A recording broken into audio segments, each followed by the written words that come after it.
माटी की मूर्तें मिट्टी से बनी मूर्तें जिनमें सांस है, जज्बात हैं और एक पूरी दुनिया बसती है। आज मैं आपको सुनाऊंगी एक ऐसी किताब की कहानी जिसमें जिंदगी के सबसे असलियत भरे रंग उभरते हैं। रमवृक्ष बेनीपुरी की माटी की मूर्तें एक ऐसी रचना जो सिर्फ कहानियों का संग्रह नहीं बल्कि इंसानियत और मिट्टी के रिश्तों का गीत है। सबसे पहले बात करते हैं इस रचना के लेखक रामवृक्ष बेनीपुरी की। बेनीपुरी सिर्फ एक कहानीकार नहीं थे बल्कि एक क्रांतिकारी, समाज सुधारक और पत्रकार भी थे। उनका जन्म बिहार में हुआ था और उन्होंने अपनी लिखावट के जरिए आम लोगों की कहानियां दुनिया के सामने रखी। उन्होंने गांव की मिट्टी, उसके लोग, उनका दुख सुख सब कुछ इतने सच्चे तरीके से लिखा है कि हर कहानी एक जीती जागती मूर्ति लगती है। माटी की मूर्ति ने एक कहानी संग्रह है, मतलब छोटी छोटी कहानियां या कैरेक्टर स्केचेस जो अलग अलग लोगों की जिंदगी को दिखाती हैं। इसमें ना कोई एक हीरो है, ना एक मेन प्लॉट। हर कहानी एक मूर्ति है, एक ऐसा इंसान जो मिट्टी से बना है पर उसमें एक जिंदा दिल है। अब जरा सोचिए सनन माटी की मूर्तन, ये टाइटल ही कितना खूबसूरत है। बेनीपुरी कहते हैं कि हम सब मिट्टी के मूर्तियां हैं, एक दिन मिट्टी से उठे हैं और एक दिन उसी मिट्टी में लौट जाएंगे। लेकिन जब तक जीते हैं हम उस मिट्टी को अपने पसीने, मेहनत और जज्बात से पवित्र बनाते हैं। ये किताब इसी जिंदगी और माटी के अनोखे रिश्तों को समर्पित है। बेनीपुरी के इस संग्रह में कई बड़े विचार छुपे हैं।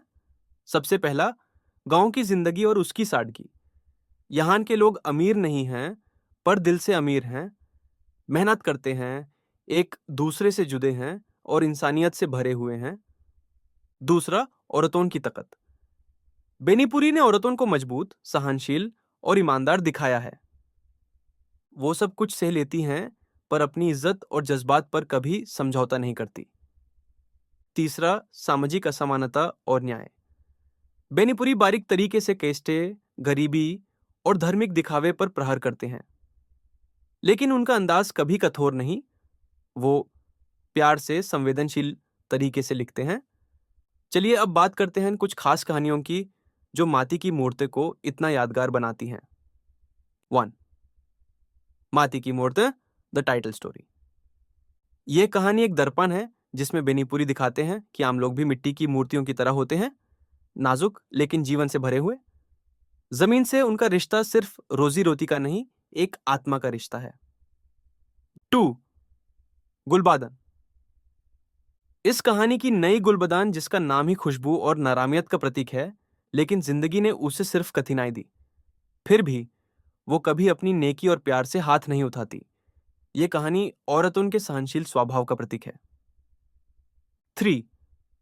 पंडितयान। पंडितयान एक विधवा औरत की कहानी है जो धार्मिक और सामाजिक बंधनों में जकड़ कर भी अपनी इज्जत और सम्मान बनाए रखती है। बेनीपुरी यहां दिखाते हैं कि समझ कभी कभी धर्म के नाम पर औरतों पर अत्याचार करता है। 4. कर्मभूमि। यह कहानी एक किसान की है जिसका जमीन से रिश्ता पवित्र और आध्यात्मिक है। वो हार के बाद भी हल छोड़ता नहीं, क्योंकि उसके लिए मिट्टी ही जीवन है। यह कहानी मेहनत और ईमानदारी का गीत है। 5. बाबूजी। बाबूजी एक पुराने जमींदार की कहानी है जो अपना सब कुछ खो चुके हैं पर अब भी अपने पुराने घमंड को नहीं छोड़ पाए। इस कहानी में बेनीपुरी एक नए समझ के उत्थान और पुराने जमींदारी दौर के पतन को दिखाते हैं। बेनीपुरी की लिखावट उनके जीवन जैसी है, सादगी से भरी, सच्चाई से लेपी। उनका भाषा शुद्ध हिंदी नहीं बल्कि आम लोगों की बोली है, जिसमें देसी शब्द, कहावत और मिट्टी की खुशबू है। उनकी कहानियों में कोई अधिक अलंकार नहीं, लेकिन हर पंक्ति में एक गहराई है। वो लिखते नहीं जैसे गाते हैं, जिंदगी के राग। इस पूरी किताब में माटी एक प्रतीक है, जमीन का, जीवन का और एकता का। माटी सबको जोड़ती है। अमीर, गरीब, मर्द और औरत सब इसी से बने हैं। और मूर्ति यानी इंसान जो माटी से गढ़ते हैं और अपने कर्म से उस माटी को पवित्र करते हैं।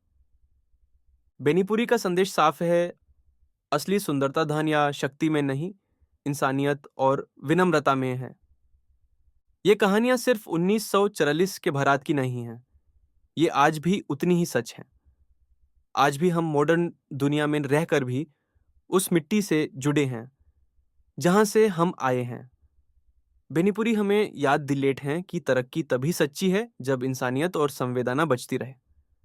माटी की मूर्तन हमें सिखाती है कि जिंदगी का असली रूप न शहर के शोर में है, न बड़े बड़े अफसरों के कहानियों में। वो तो उस माटी में है जहां एक किसान पसीना बहाता है, एक औरत घर संभलती है और एक बुढ़ा जमींदार अपने गुरूर के साथ लड़ता है। रमवृक्ष बेनीपुरी ने आम इंसान को मूर्ति बनाकर अमर कर दिया। उनकी कहानियां हमें याद दिलाती हैं हम सब एक ही माटी के बने हैं। अगर आपको ये वीडियो पसंद आई हो तो लाइक, शेयर और सब्सक्राइब करना मत भूलिएगा। कमेंट्स में लिखिए आपके हिसाब से कौन सी कहानी सबसे दिल को छू गई।